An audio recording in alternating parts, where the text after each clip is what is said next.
My name is Marisol, and at 35 years old, I just destroyed my marriage in front of 200 guests. The champagne glass shattered on marble golden liquid, spreading like the secrets I'd just exposed. 3 hours earlier, I was applying lipstick for what I thought would be our perfect 10th anniversary dinner. Now everyone we knew was staring at the lingerie photo glowing on that massive screen. Before I tell you exactly how I turned my husband's celebration into his public execution, where are you watching from? Please like and subscribe if you've ever discovered a betrayal that changed everything. The morning of October 15th started like any other anniversary in our 12-year relationship. Sunlight filtered through the lace curtains of our Connecticut home, warming the hardwood floors that Thomas had insisted on installing when we bought the place 7 years ago. I stretched in our king-sized bed, already feeling the excitement bubbling in my chest. 10 years of marriage. A decade of building a life with the man who had swept me off my feet at that charity gala in Manhattan. Emma and Lucas were already downstairs. I could hear their voices carrying up the stairs, arguing about cereal choices, while our nanny Patricia mediated. 8 and 6 years old, they were the perfect ages, old enough to understand Mommy and Daddy's special day, but young enough to still find it gross when we kissed. Thomas had already left for the office. His side of the bed was cold, the indent in his pillow, the only evidence he'd been there at all. I padded downstairs in my silk robe, the one he'd bought me in Paris last spring. The kids barely looked up from their tablets as I kissed their heads, too engrossed in whatever YouTube videos had captured their attention.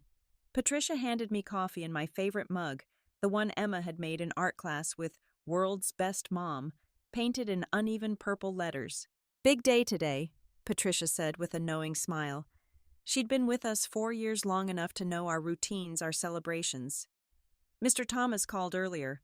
Said to make sure you got to your appointments on time." My appointments. Hair at 11, nails at 1, makeup at 3:30. Thomas had arranged everything through his secretary Amanda, apparently. The thought of her made something twist in my stomach, just a little flutter of unease I'd been pushing down for months. Amanda Hayes. 28 years old. Columbia Law graduate, hired 6 months ago when Thomas's previous secretary retired. Beautiful in that effortless way that made other women feel frumpy in comparison. Long legs, perfect blonde hair, and a laugh that seemed to fill every room at office parties. Thomas said she was brilliant, the best assistant he'd ever had. So efficient, so dedicated, so willing to work late. I pushed the thought away. This was paranoia talking, middle-aged insecurity. Thomas loved me. We had a life together, children, a mortgage matching retirement accounts. You don't throw that away for a secretary, no matter how perfect her hair. The shower washed away my doubts along with yesterday's stress. I stood under the rainfall shower head Thomas had installed for our anniversary last year, letting the hot water work out the knots in my shoulders. Tonight would be perfect.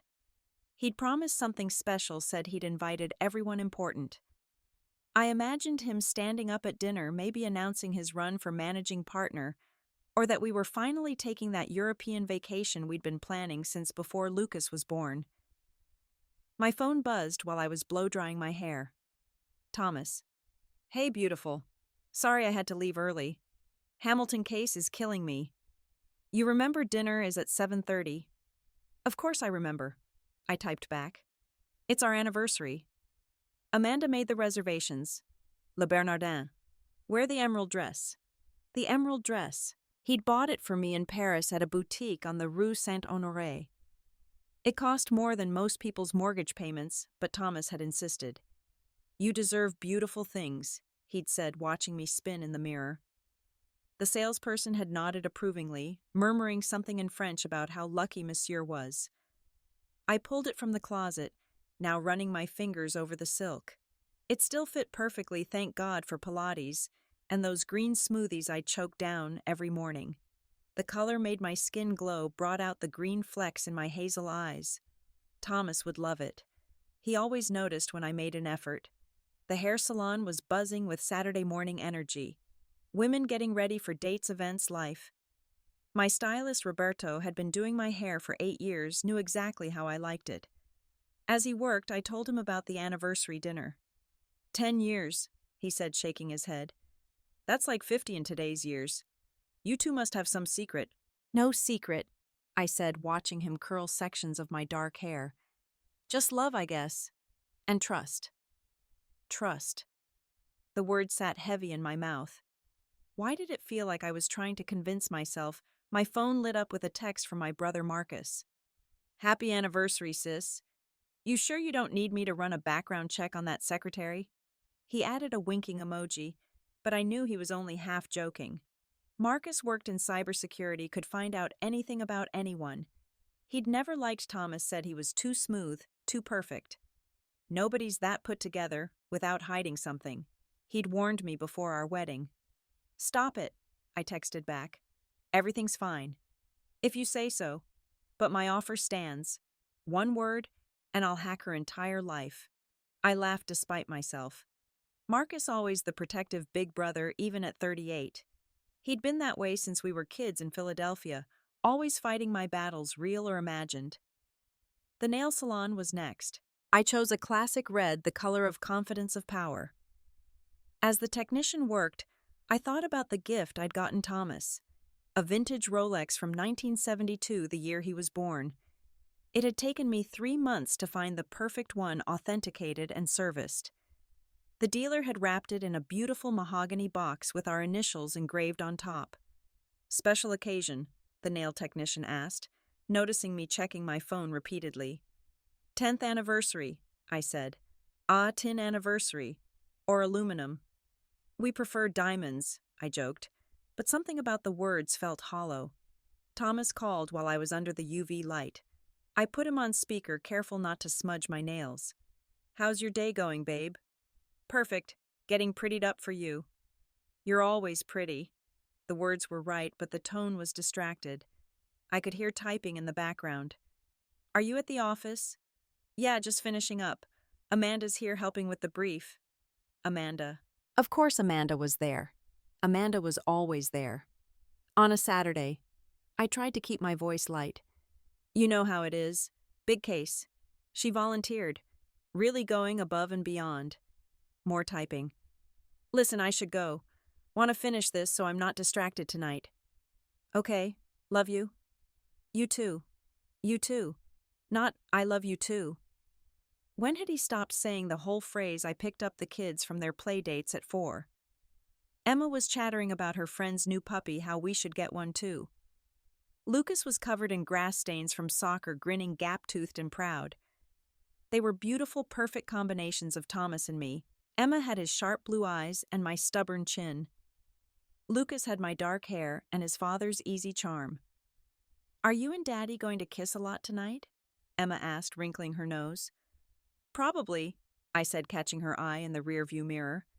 Is that okay? I guess. Madison's parents never kiss. She says they're getting a divorce. My hands tightened on the steering wheel. Well, Daddy and I aren't Madison's parents. Good, Lucas piped up. I don't want 2 Christmases. Jason has 2 Christmases and he says it's confusing. 2 Christmases. The phrase every married parent dreaded. I'd grown up with 2 Christmases after my parents split when I was 12. 2 houses, 2 sets of rules, 2 versions of every holiday. I'd promised myself my kids would never experience that confusion that divided loyalty.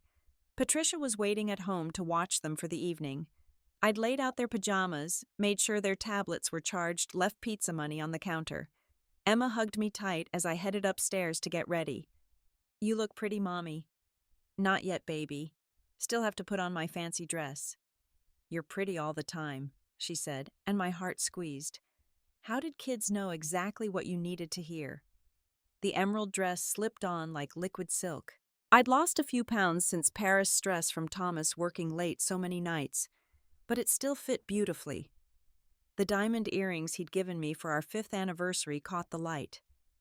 My wedding ring, upgraded last year, to a 3-carat stunner, sparkled on my finger. I looked good. Better than good.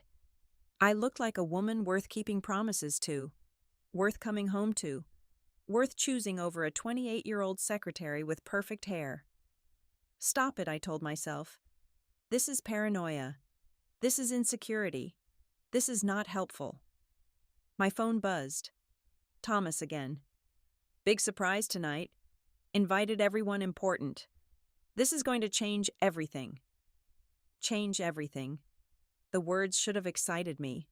Instead, they sent a chill down my spine. Change wasn't always good. Sometimes change meant destruction. But I pushed that thought away too, locked it up with all the other doubts I'd been collecting like stones in my pockets. Tonight was our anniversary. Tonight was for celebrating. Tonight was for us. I grabbed my clutch, the silver one that matched my shoes, and headed downstairs. Patricia whistled appreciatively. "Mrs. Williams, you look absolutely stunning." Williams. Thomas's last name that I'd taken without question 10 years ago, shedding my maiden name like an old coat. Marisol Williams sounded successful, sophisticated. The kind of name that belonged on charity committees and country club registrations. "Thank you, Patricia. The kids' bedtime is 8:30. "I know, Mrs. Williams. Everything will be fine. Go enjoy your anniversary." The Uber pulled up exactly at 7. Thomas was meeting me at the restaurant, coming straight from the office. As we drove through the Connecticut evening past the familiar streets of our neighborhood, past the park where I pushed the kids on swings, past the coffee shop where Thomas and I used to sit for hours when we were dating, I felt a strange sense of finality, like something was ending. "Big night?" the driver asked, noticing my dress. "Anniversary dinner." "Congratulations. How many years?" 10. "That's something special these days. You two must really love each other." "Yes," I said, watching the world blur past the window. "We really do. Or at least I really did. And in 2 hours, I would discover that was no longer enough." Le Bernardin stood like a temple to fine dining on West 51st Street, its understated elegance a stark contrast to the tourist traps that littered Midtown Manhattan. The valet who took my taxi fare was the same one who'd been working there for years, and he smiled in recognition. "Mrs. Williams, lovely to see you again. Mr. Williams is already inside." Already inside. Of course he was. Thomas was never late, never caught off guard, always 3 steps ahead of everyone else. It's what made him such a brilliant lawyer, and as I would soon learn, such a calculating betrayer.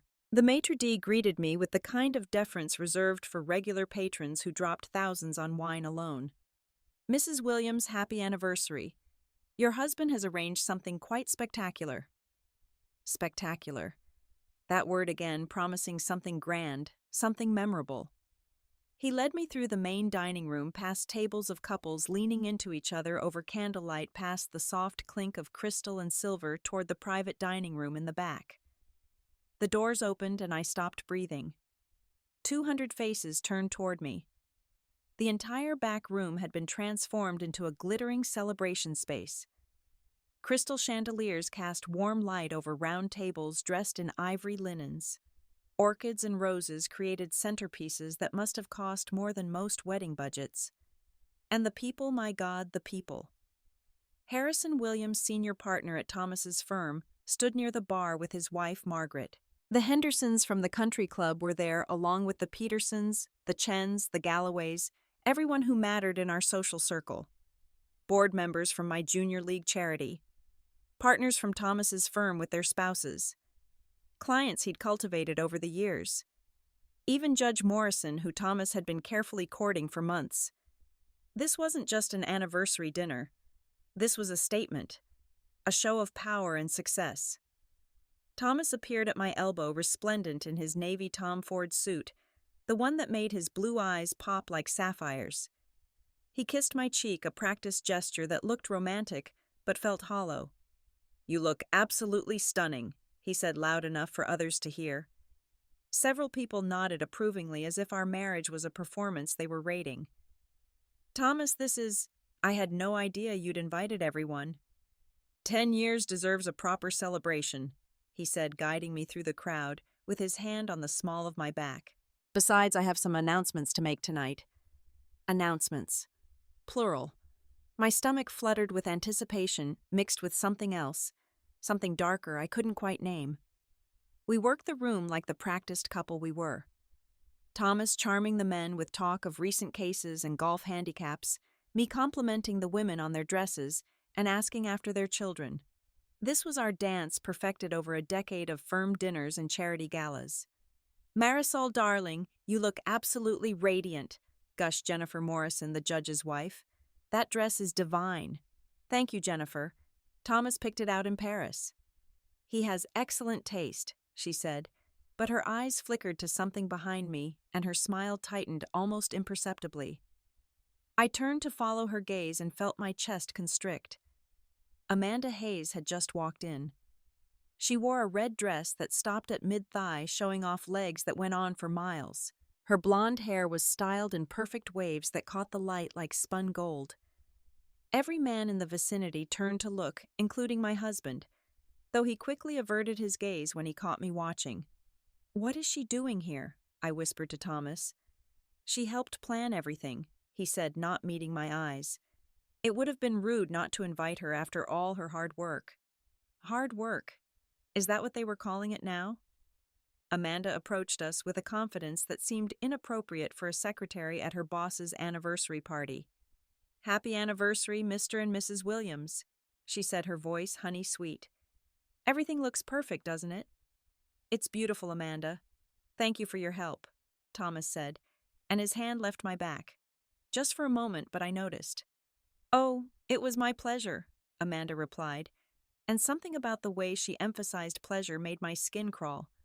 "I just want tonight to be everything you deserve." Everything you deserve. The words hung in the air like a threat disguised as a blessing. "If you'll excuse me," Amanda continued, "I see the Patterson group has arrived. I should make sure they find their table." She glided away, and I couldn't help but notice Thomas's eyes following her. "She seems very involved," I said carefully. "She's invaluable," Thomas replied, already distracted by another arriving guest. "I don't know what I'd do without her." The words stung more than they should have. When was the last time he'd said anything that appreciative about me? Dinner was announced, and we made our way to the head table. The seating arrangement raised my eyebrows. Amanda was at a table directly in our line of sight, close enough that she could catch Thomas's eye whenever she wanted. Too close for a secretary, too prominent for an employee. Margaret Williams leaned over to me as the first course arrived. "That secretary of Thomas's is quite present, isn't she?"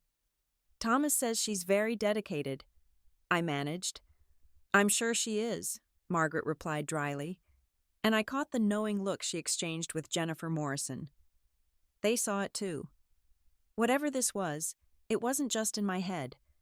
The courses came in waves. Langoustine with caviar, seared foie gras, black bass with champagne sauce. Each dish more elaborate than the last, each wine pairing more expensive. Thomas was showing off, making a statement about success and wealth. But for whom? For me, or for someone else? Between the second and third courses, Thomas's phone buzzed on the table. He glanced at it, and I saw his jaw tighten. Another buzz. Then another. "Work?" I asked. "Always," he said, but he didn't pick up the phone, just let it sit there, screen down like a loaded weapon. I watched Amanda at her table, laughing at something one of the junior partners was saying. She kept touching her hair, her neck, little gestures that drew attention to her assets.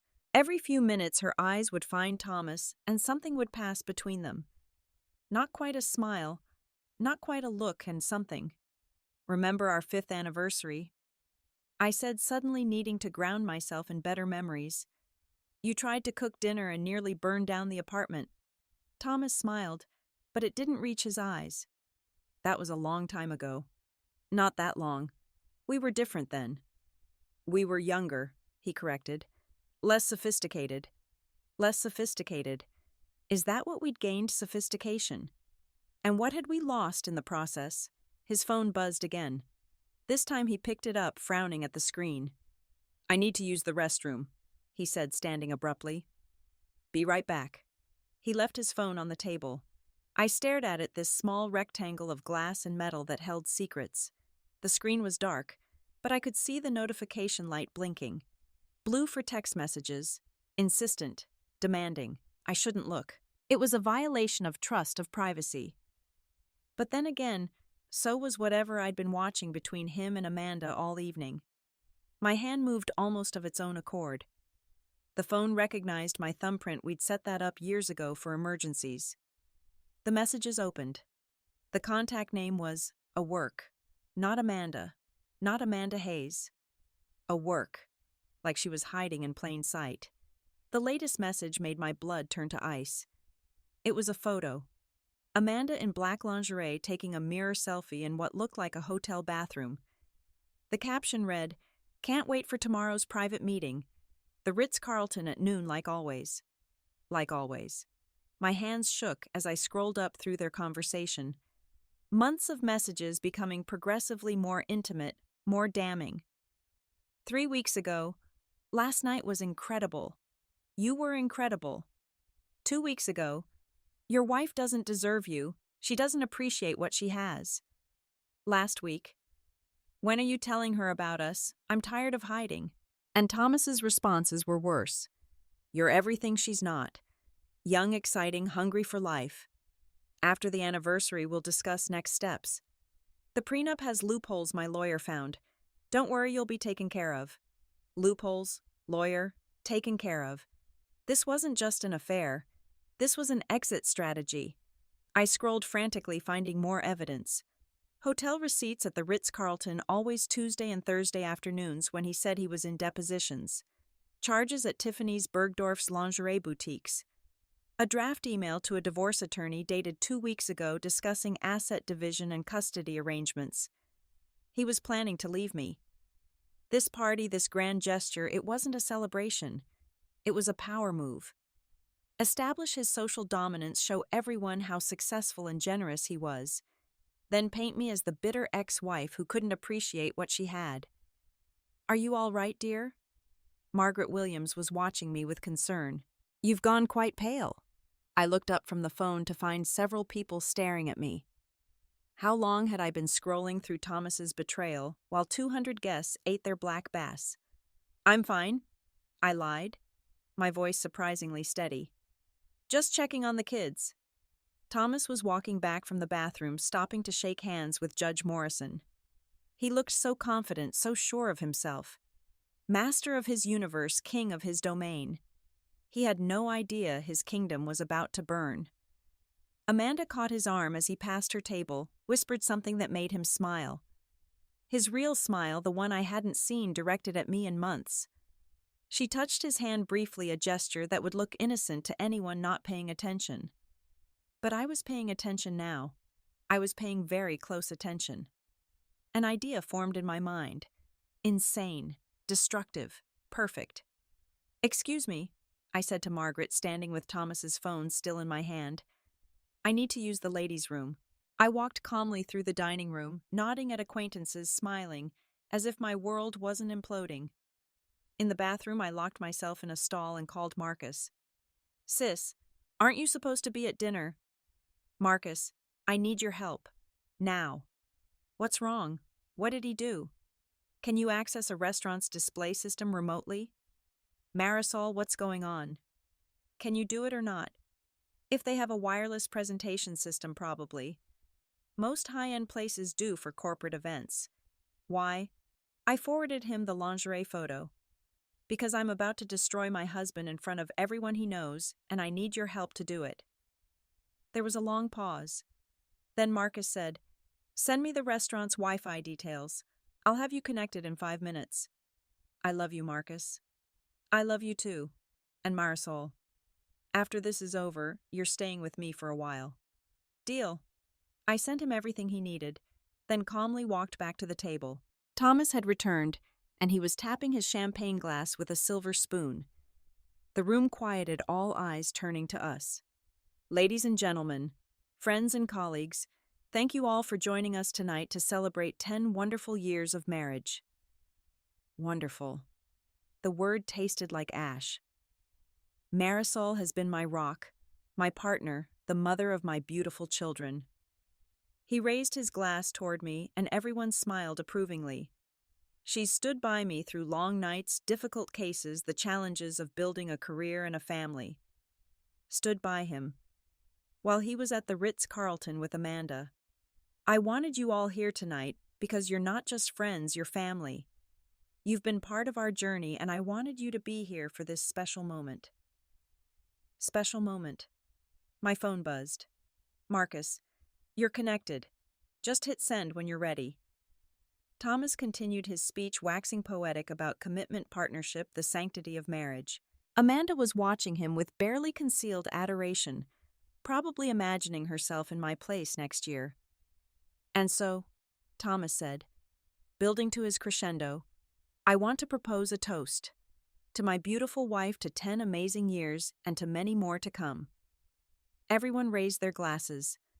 The room held its breath for that perfect moment, that crystallized instant of celebration. I hit send. The screen behind Thomas illuminated like a beacon of truth in the midst of his orchestrated lies. For a heartbeat, nobody moved. The lingerie photo filled the massive display in high definition, every detail crystal clear. Amanda's face was unmistakable, her body displayed in black lace that left little to imagination.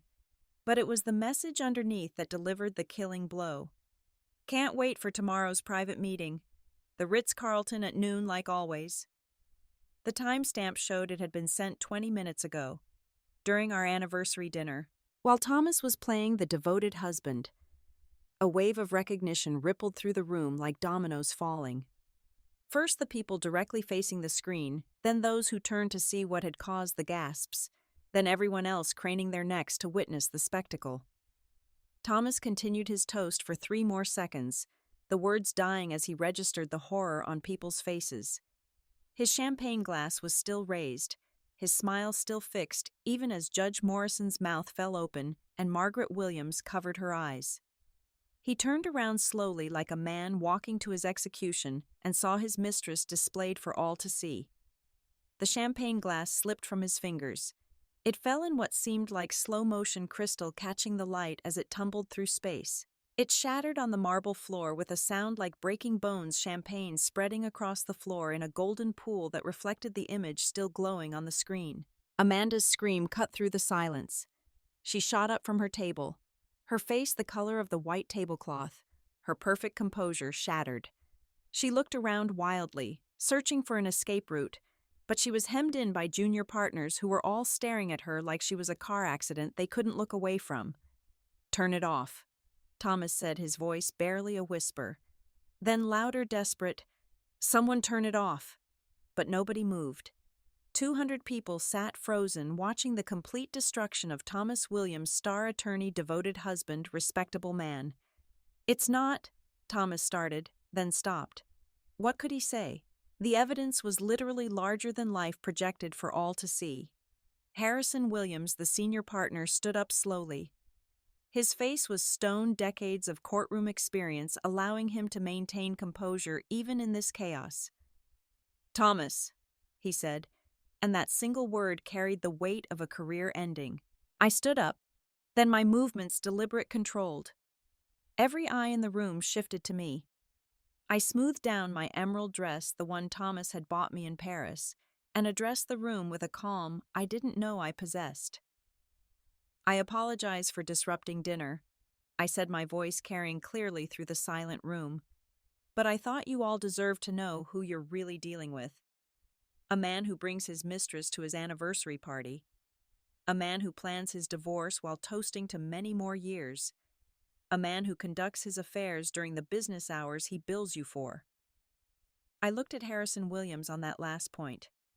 His jaw clenched. Thomas's billable hours had just become suspect, and in a law firm that was a cardinal sin. "Marisol, please," Thomas said, reaching for me, but I stepped away. "Please what?" "Please don't show everyone who you really are. Please keep your secrets like a good wife.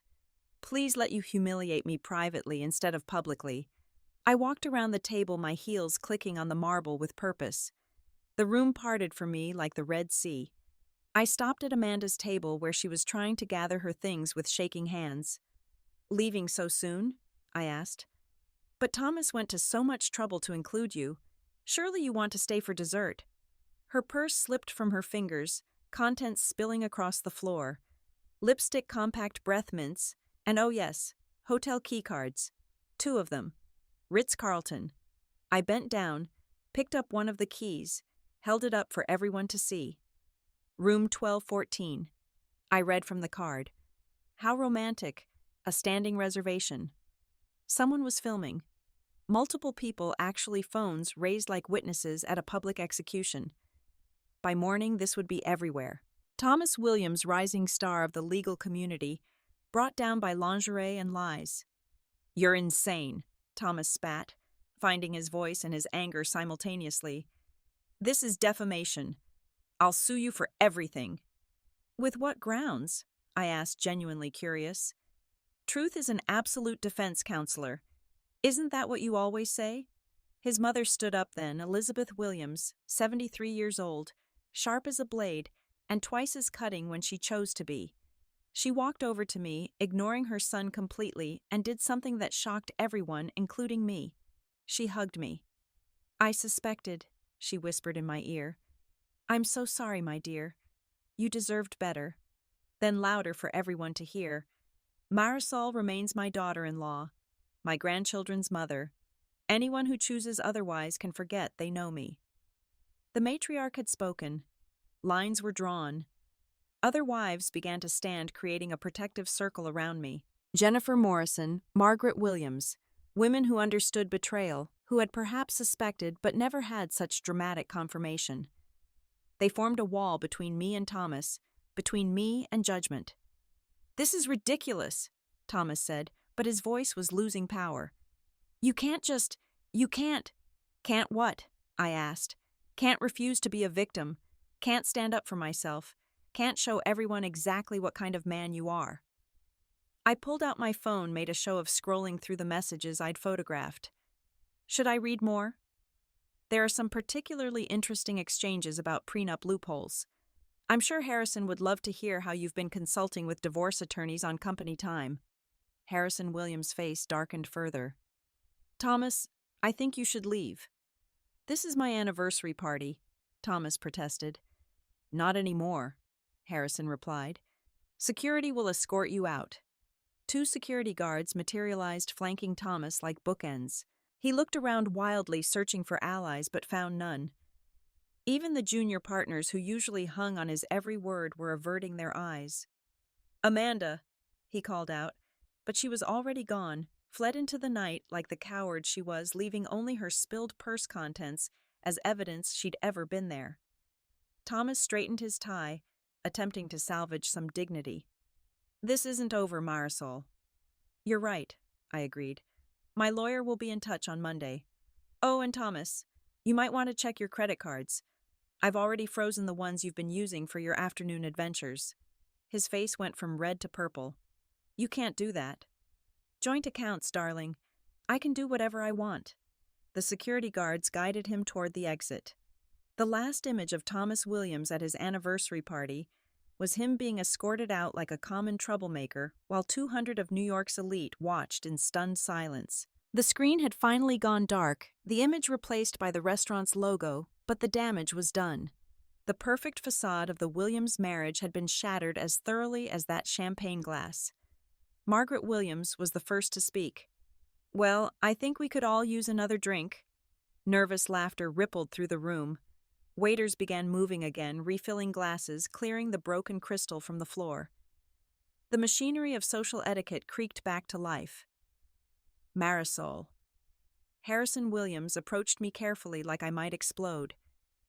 I want you to know that this will be handled appropriately at the firm. His behavior is unacceptable on multiple levels. Thank you, Harrison. If you need anything legal representation recommendations, anything at all, please don't hesitate to call. Others approached, offering support, condolences, phone numbers of divorce attorneys. The same people who had been celebrating our marriage an hour ago were now helping me plan its destruction. Such was the nature of New York society, always ready to pivot with the prevailing winds. My phone buzzed. Marcus, you okay? I'm in the car outside whenever you're ready. I looked around the room at the ruins of what had been supposed to be a celebration. The beautiful flowers seemed garish now, the elegant table settings like props in a play that had gone horribly off script. Elizabeth Williams appeared at my elbow. The children, with the nanny. They don't know anything yet. Good. Tomorrow is soon enough for that conversation. Tonight you need to take care of yourself. I don't know what to do, I admitted the first crack in my composure. You've already done it, dear. You've told the truth. Everything else is just paperwork. Jennifer Morrison joined us, pressing a business card into my hand. My cousin, best divorce attorney in the state. She'll eat him alive. Especially with what you revealed tonight, Margaret added. Using firm resources for personal affairs, billing clients while he was at hotels. Harrison won't let that slide. I realized then what I'd really done. Not just exposed an affair, but potentially destroyed Thomas's career. The legal community was small gossip traveled fast. By Monday, every firm in the city would know about tonight. I should go, I said, suddenly exhausted. The adrenaline was wearing off, leaving me hollow and shaky. Of course, dear. Elizabeth squeezed my hand. I'll call you tomorrow. Remember, you're not alone in this. I walked through the dining room one last time, past tables of people who would be dining out on this story for months. Some met my eyes with sympathy, others with admiration, a few with judgment. I didn't care.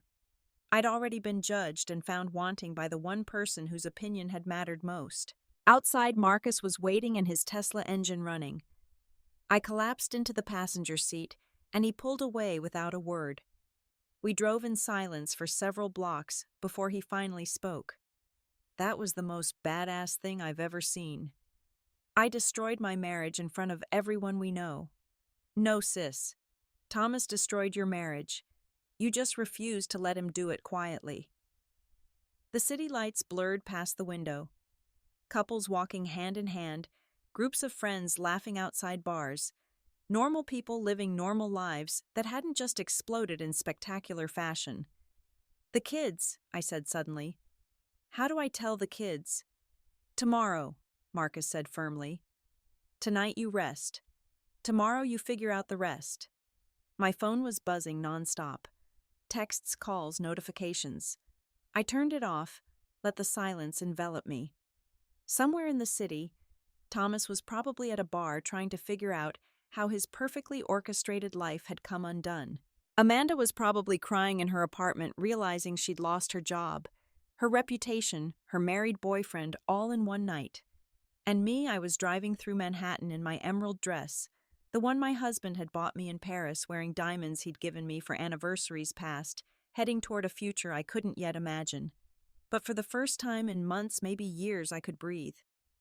The weight of suspicion, of pretending not to see what was right in front of me, of maintaining the perfect facade, it was all gone. Destroyed as thoroughly as Thomas's reputation. Thank you, I said to Marcus. For everything. Always, he replied. That's what family's for. Real family. Not the performance of family Thomas and I had been staging, but actual messy, loyal family. The kind that helped you destroy your husband at his own anniversary party when he deserved it. We drove on through the night, leaving the wreckage of my marriage behind us, scattered across the marble floor of Le Bernardin like shattered crystal and spilled champagne.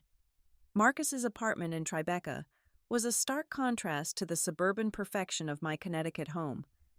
Modern, minimal, all clean lines and bachelor functionality. He set me up in his guest room, left water and aspirin on the nightstand, and told me to sleep as late as I needed. But sleep didn't come.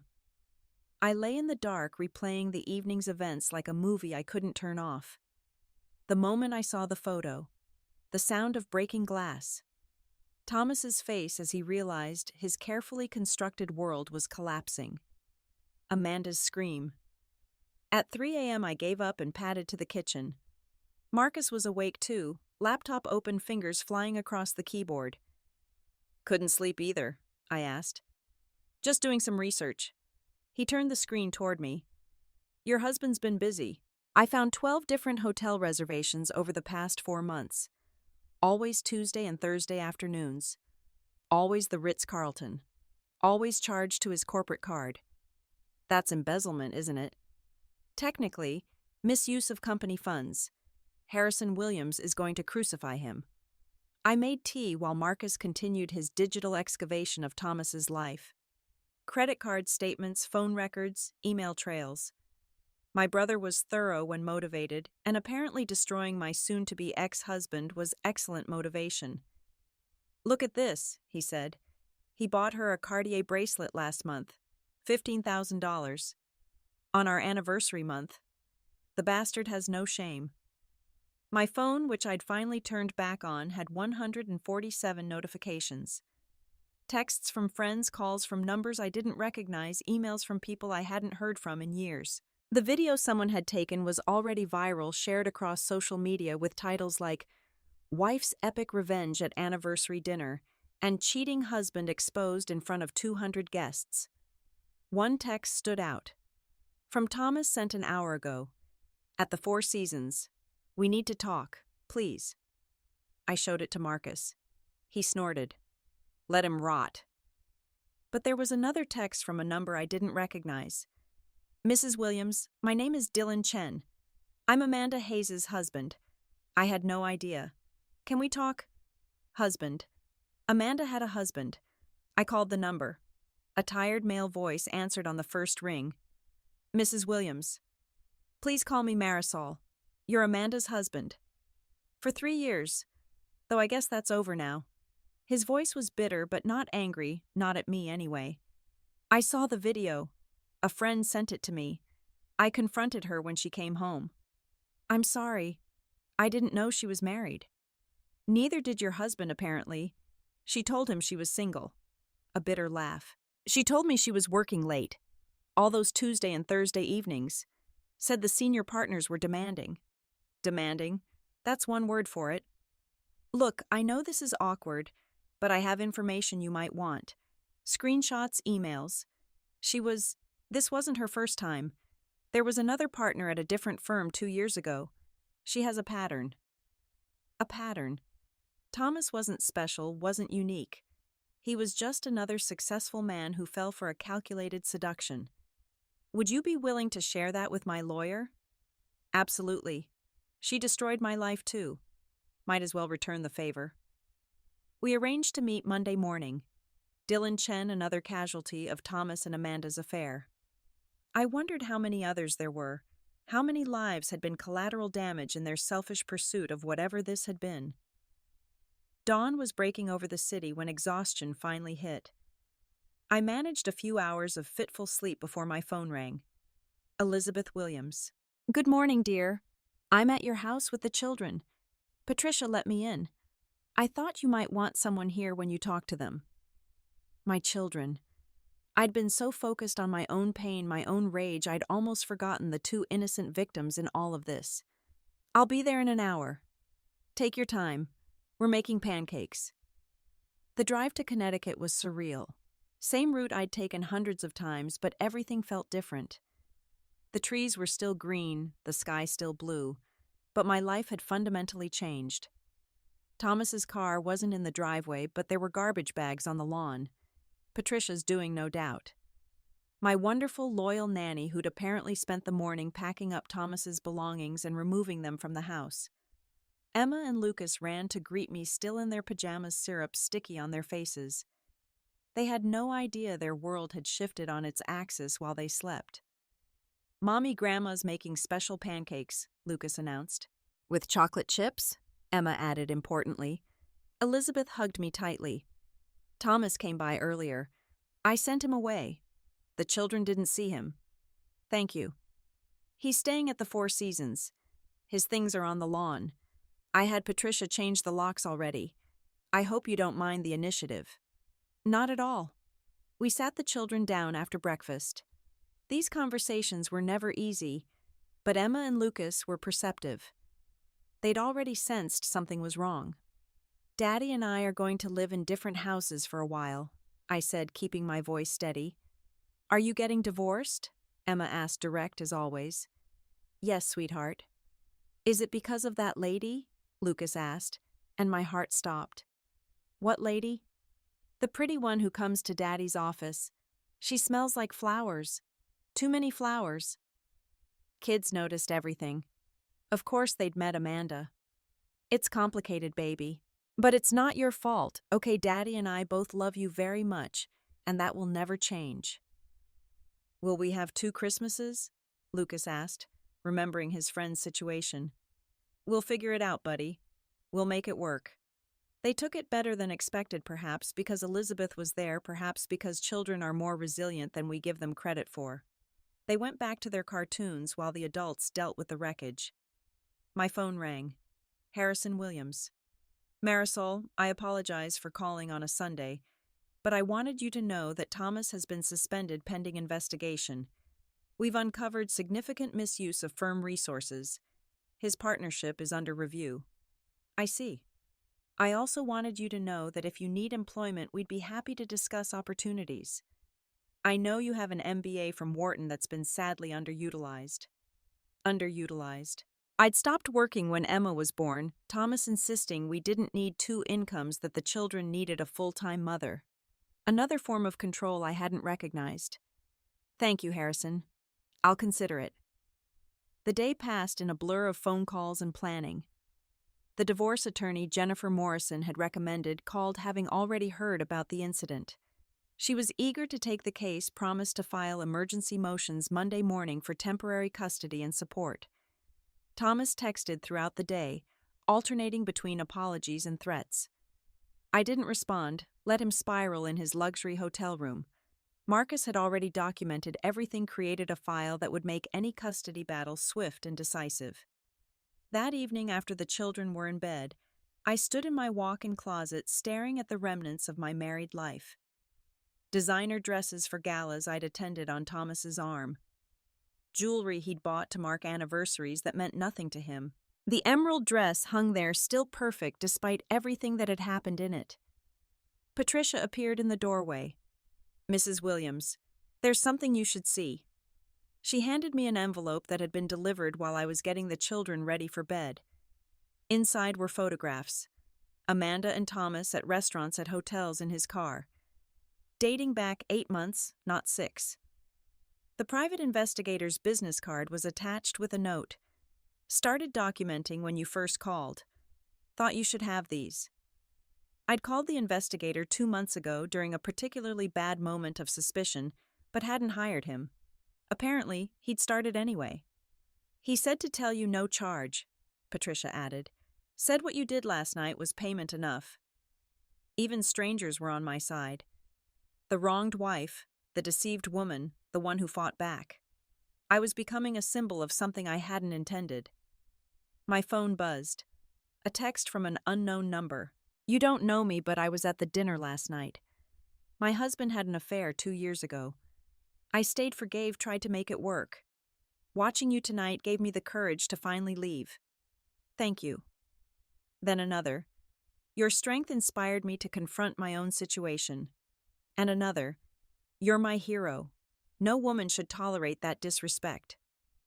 By midnight, I had dozens of messages from women who'd seen the video, who'd been in similar situations, who'd either fought back or wished they had.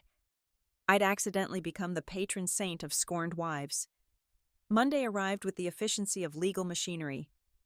My attorney, Catherine Brennan, was everything Jennifer Morrison had promised. Sharp, ruthless, and absolutely delighted by the evidence we had.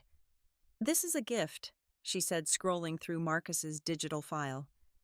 Embezzlement, adultery with documentation, custody issues. Given his current instability, he doesn't have a leg to stand on. We filed that morning. Divorce petition, emergency custody order, temporary support motion, and a restraining order. Keeping Thomas from the house except for supervised visitation. The judge, who'd apparently seen the video like everyone else in the legal community, granted everything. Dylan Chen met us at Catherine's office that afternoon. He brought a banker's box of evidence about Amanda. She'd done this twice before, targeting senior partners, playing the long game. She'd even used the same lingerie photo with Thomas that she'd used with her previous target. She's a professional, Dylan said bitterly. I was just her cover, the husband who made her seem stable and unavailable. Why didn't you leave before? I loved her, or I loved who I thought she was. Denial is powerful. I understood that. I'd been in denial for months, maybe longer, ignoring the signs, explaining away the absences, trusting when I shouldn't have. Thomas's lawyer called that afternoon. Raymond Cross, known for representing wealthy men in ugly divorces. He tried to negotiate, to threaten to bargain. Catherine shut him down with surgical precision. Your client is on video receiving inappropriate messages from his mistress during his anniversary dinner. He's under investigation for embezzlement at his firm. He's been documenting his affair with credit card receipts. Would you like to negotiate? Or would you like to see how this plays in court? The call ended quickly after that. Tuesday's partners meeting at Williams Harrison and Associates resulted in Thomas's termination. Misuse of firm resources, conduct unbecoming damage to the firm's reputation. His career at that level was over. He'd have to start over at a smaller firm if anyone would have him after this scandal. Amanda had already disappeared from the city. Her social media deleted, her apartment abandoned. Dylan said she'd left him a note saying she was starting fresh in Los Angeles, running away like she always did when her schemes imploded. By Wednesday, the video had been viewed over 1 million times. I was getting interview requests from morning show's publishers asking if I wanted to write a book, even a documentary producer interested in the story. I declined them all. This wasn't about fame. It had never been about fame. Thursday was the children's first overnight with Thomas at his hotel. They came back Friday morning subdued, confused by Daddy's new living situation, the small space, the room service dinners. He'd tried to poison them against me, but Elizabeth had prepared them, explaining that sometimes adults make mistakes and hurt each other. Daddy said you embarrassed him, Emma told me that night. I did, I admitted. Sometimes when people hurt us very badly, we hurt them back. It's not always right, but it's human. Did he hurt you very badly? Yes, sweetheart, he did. Then I'm glad you hurt him back, she said with the brutal honesty of childhood. Nobody should hurt my mommy. Saturday marked 1 week since the anniversary dinner. I stood in the kitchen of our Connecticut home, my Connecticut home now making breakfast for the children. Normal Saturday sounds filled the air. Cartoons from the living room, the coffee maker, gurgling birds singing outside the window. My phone rang. Thomas. What do you want? To apologize. His voice was different, defeated. I know it doesn't mean anything now, but I am sorry. Not just for getting caught. For all of it. For throwing away our family for something that meant nothing. It meant something. It meant you were bored, unfulfilled, looking for excitement. It meant our life wasn't enough for you. It was enough. I just didn't realize it until it was gone. That's the thing about betrayal, Thomas. You don't get to realize it afterward. You're supposed to realize it before. I know. I just wanted you to know that I'm in therapy. Individual and for the kids. I want to be a better father even if I couldn't be a better husband. Good. They deserve that. Marisol. What you did at the restaurant, I deserved it.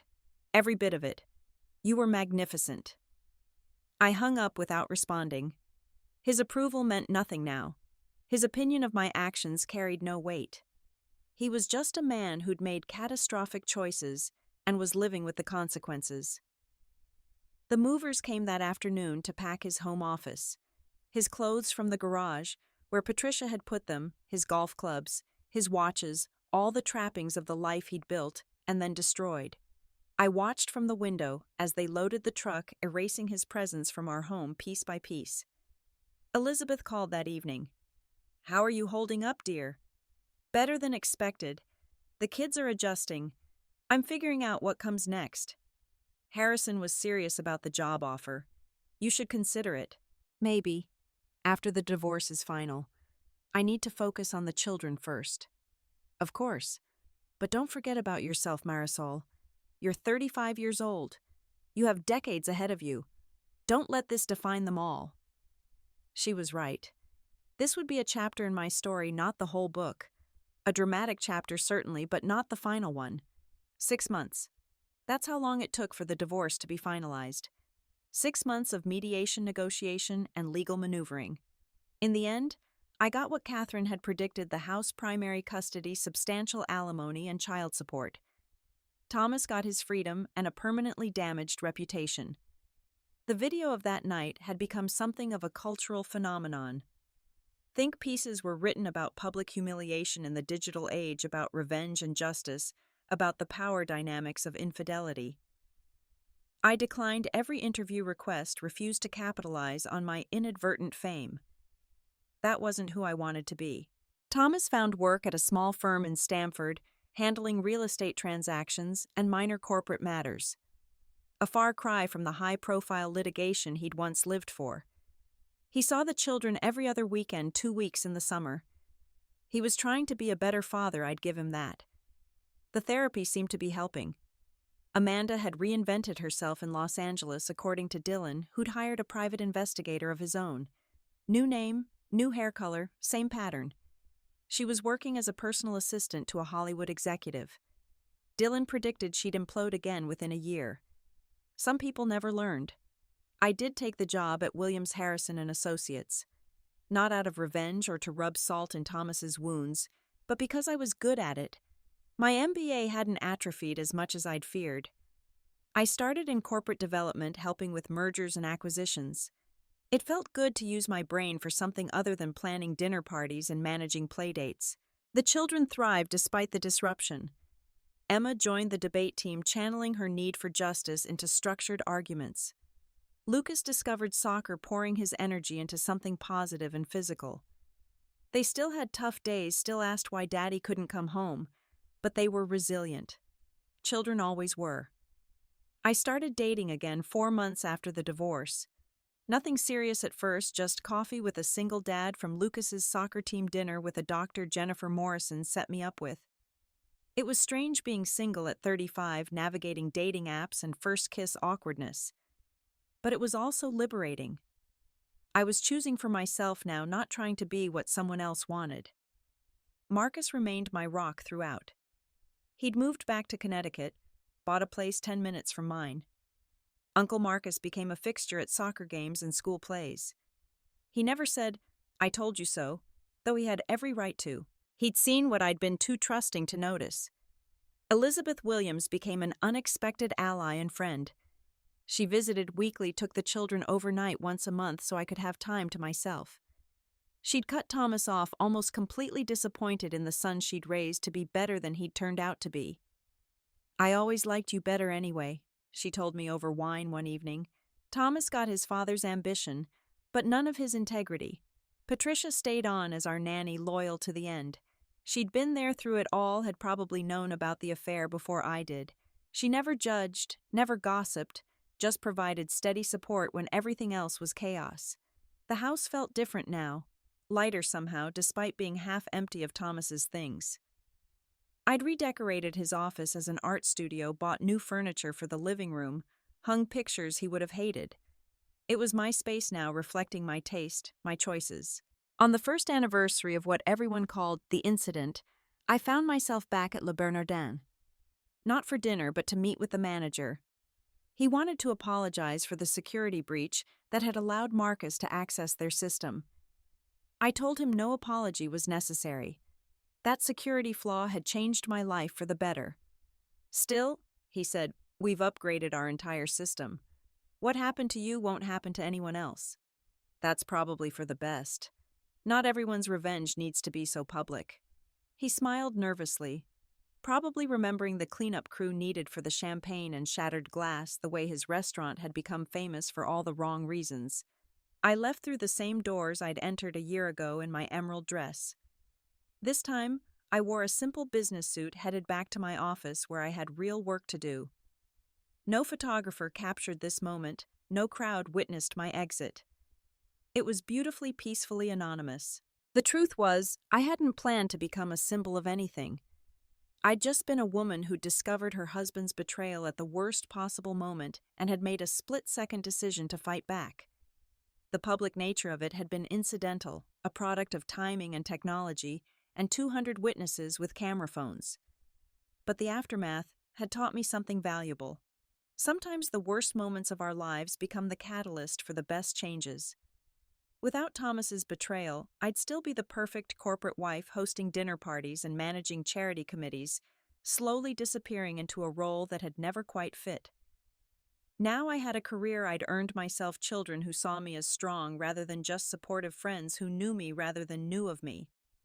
I had a life that was messy and imperfect, and entirely authentically mine. Thomas and I had minimal contact now, just logistics about the children, brief exchanges at school events. He'd aged visibly in the past year, gray threading through his hairlines around his eyes that hadn't been there before. The golden boy attorney was gone, replaced by a middle-aged man living with the consequences of his choices. Once at Lucas's championship soccer game, we ended up sitting near each other. Not together, but close enough to talk during halftime. "You look good," he said. "Happy." "I am. I really did love you, you know. I just lost my way." "I know." And I did know. Love and betrayal weren't mutually exclusive. People could love you and still destroy you. The two emotions could coexist in the same heart, the same marriage, the same anniversary dinner. "Do you think you'll ever forgive me?" I thought about it watching Lucas race across the field, his face bright with joy. "I already have. Not for you. For me. Carrying anger is exhausting. The kids are doing well. They're incredible. They get that from both of us." He smiled sadly. "Mostly from you, maybe. Or maybe they got their resilience from watching their world shatter and rebuild, from learning early that life could surprise you in terrible and wonderful ways, that strength could come from the most unexpected sources." The game ended with Lucas's team winning. He ran to me first, then to Thomas, his love uncomplicated by adult betrayals. We were just mom and dad to him, separate now, but still his parents. That was enough. As I drove home that day, I passed the Ritz-Carlton where Thomas and Amanda had conducted their affair. I felt nothing. No anger, no pain, just a mild curiosity about who might be there now, what secrets were being kept in those expensive rooms. My phone buzzed at a red light, a text from a man I'd been seeing for 2 months, a writer who made me laugh and had no connection to the legal world. "Dinner tomorrow, I promise no anniversary celebrations." He knew the story, of course. Everyone did. But he also knew me as I was now, not as the woman in the video, not as the wronged wife.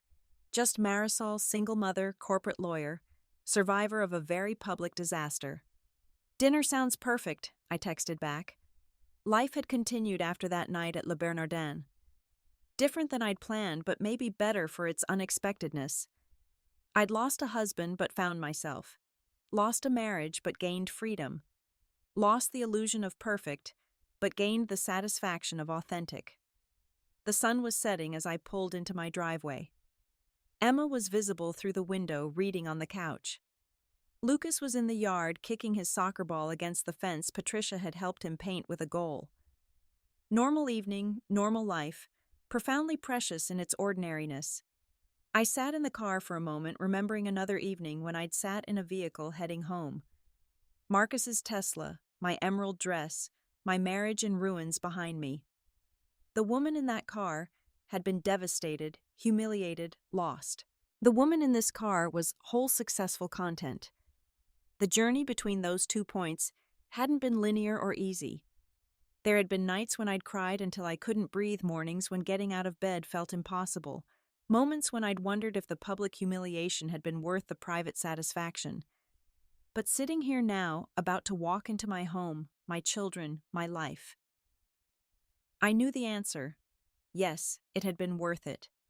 Every leaked video, every gossipy whisper, every moment of scrutiny had been worth the freedom on the other side. I'd destroyed my marriage in front of 200 people. I'd humiliated my husband as thoroughly as he'd humiliated me. I'd burned everything to the ground in a moment of rage and pain and perfect clarity. And from those ashes I'd built something better, something real, something mine. The door opened before I reached it. Emma stood there, backlit by the warm light of home. "Mom, we made dinner. Lucas helped, so it might be weird." "Hey," Lucas protested from behind her. "My spaghetti is amazing." "It has hot dogs in it," Emma whispered conspiratorially. "Hot dog spaghetti sounds perfect," I said, meaning it completely. This was my life now. Hot dog spaghetti and soccer games, and homework battles and bedtime stories, conference calls and client meetings, and the satisfaction of work well done. Tentative dates and genuine friendships, and the freedom to choose my own path. It wasn't the life I'd planned when I'd put on that emerald dress a year ago. It was better. Messier, harder, lonelier sometimes, but also fuller, realer, truer. That night at Le Bernardin, I'd destroyed my marriage. But in doing so, I'd saved my life. I'd saved my authentic self from disappearing completely into the role of perfect wife. I'd saved my children from growing up thinking that love meant accepting betrayal. I'd saved my future from being defined by someone else's choices. The video of that night still existed somewhere in the digital universe, permanently documenting the worst and best moment of my marriage. People still occasionally recognized me, whispered behind their hands, sent messages of support or condemnation. But that was just noise now, background static to the real music of my daily life. The important things happened off camera, undocumented, unwitnessed by anyone but the people who actually mattered. As I tucked Lucas into bed that night, he asked, "Mom, are you happy?" Such a simple question with such a complex answer. Was I happy? I was content. I was free. I was building something new from the wreckage of something old. I was learning who I was when I wasn't trying to be someone's perfect wife. "Yes, baby," I said, smoothing his hair. "I'm happy." "Good," he said sleepily. "You deserve to be happy." From the mouths of babes. Maybe that was the lesson in all of this. We all deserve to be happy. We all deserve truth and loyalty and love that didn't require us to disappear. We all deserved partners who chose us every day, especially when temptation whispered otherwise. Thomas hadn't given me that. But in his failure, he'd given me something else, the opportunity to give it to myself. I stood in Lucas's doorway watching him drift off to sleep and thought about that woman in the emerald dress one more time. She'd been beautiful that night. Perfectly styled, impeccably dressed, absolutely hollow. A gorgeously wrapped empty box. The woman standing here now wore yoga pants and one of Lucas's soccer t-shirts. My hair was in a messy bun, my makeup long gone. I looked tired, human, real. I looked like myself. And that more than any revenge, more than any public vindication, more than any legal victory, was the real triumph. I'd stopped performing. I'd stopped pretending. I'd stopped being who everyone else needed me to be. I'd forwarded my husband's secretary's lingerie photo to a restaurant screen in front of 200 people. It had been petty, vengeful, destructive. It had also been the most honest thing I'd done in years. Because sometimes when someone builds a careful lie around you, the only way out is to blow it all up. Sometimes destruction is the first step toward construction. Sometimes you have to burn down the false to make room for the true. That's what I'd done that night. And despite everything, despite the pain and humiliation and complete upheaval of our lives, I'd do it again. Because that moment of revelation hadn't just exposed Thomas and Amanda. It had revealed me, the real me who'd been buried under years of perfect wife performance. She was flawed, vengeful, capable of enormous destruction. She was also strong, resilient, and absolutely unwilling to accept betrayal quietly. She was worth more than Tuesday afternoon hotel rooms and lingerie photos from another woman. She was worth truth, loyalty, and love that didn't require deception. I closed Lucas's door and headed to my own room. My phone was buzzing with the usual evening texts, work emails, school reminders, a goodnight message from the writer I was seeing. Normal life continuing on. Tomorrow would bring new challenges. Emma had a debate tournament, Lucas had practice. I had a major presentation for a potential merger. Life in all its mundane glory would continue. But tonight, on this anniversary of destruction and liberation, I allowed myself a moment of satisfaction. I'd survived. More than survived, I'd thrived. The public humiliation had transformed into private strength. The shattered marriage had become the foundation for a better life. I pulled out my laptop and opened a document I'd been working on. Not a tell-all book or a revenge memoir, but a simple letter to the woman I'd been a year ago, the woman in the emerald dress, who was about to discover her husband's betrayal in the worst possible way. Dear past self, I wrote, in about an hour your world is going to explode. You're going to make a choice that will change everything. People will call you crazy, vindictive, brilliant, and brave. They're all right and all wrong. You're just a woman who reached her breaking point and decided to break back. It's going to be messy and painful and public. It's also going to be the making of you. So when that moment comes, when you see that photo and feel your world tilt off its axis, don't hesitate. Hit send. Forward that photo to the biggest screen you can find. Let the truth be louder than the lie. Because on the other side of that destruction is a life you can't even imagine. A life where you're not performing happiness, but actually feeling it. Where you're not maintaining a facade, but building something genuine. Where you're not Thomas Williams' wife, but simply fully authentically Marisol. Trust me, she's worth the explosion. I saved the document and closed the laptop. Somewhere in the city, Thomas was probably lying awake in his modest apartment replaying his mistakes. Amanda was in Los Angeles, hunting for her next target. The 200 witnesses to our marriage's destruction had moved on to other scandals, other dramas. But here in my bedroom in Connecticut, with my children safe down the hall and my future spread out like an unwritten book, I was exactly where I needed to be. The journey from that restaurant to this room had been brutal, public, and absolutely necessary. I'd forwarded my husband's secretary's lingerie photo to a restaurant screen. I'd destroyed my marriage in front of everyone we knew. I'd chosen the nuclear option when I could have suffered quietly, and it had been the best decision I'd ever made. So if you're watching this wondering how someone could do something so destructive, so public, so absolutely savage, let me tell you, sometimes savage is necessary. Sometimes the only way to save yourself is to burn everything down. Sometimes a forwarded photo isn't just revenge, it's liberation. Have you ever discovered a betrayal that changed everything? Have you ever had to choose between suffering quietly and exploding publicly? What would you have done in that moment with 200 people watching and your husband's mistress's photo in your hand? Comment below with your thoughts. Like this video if you understand why I did what I did. Subscribe if you want to hear more stories about women who refuse to accept betrayal quietly. And share this with anyone who needs to know that sometimes the worst thing that happens to you becomes the best thing that could have happened. Thank you for listening to my story. Thank you for understanding that revenge isn't always wrong, that sometimes it's the first step toward justice. And thank you for being part of a world where women no longer have to smile through betrayal, where we can stand up, speak out, and forward that photo to the biggest screen we can find. This is Marisol, formerly Williams, currently just myself, signing off. May your truths be loud, your revenge be public, and your recovery be complete.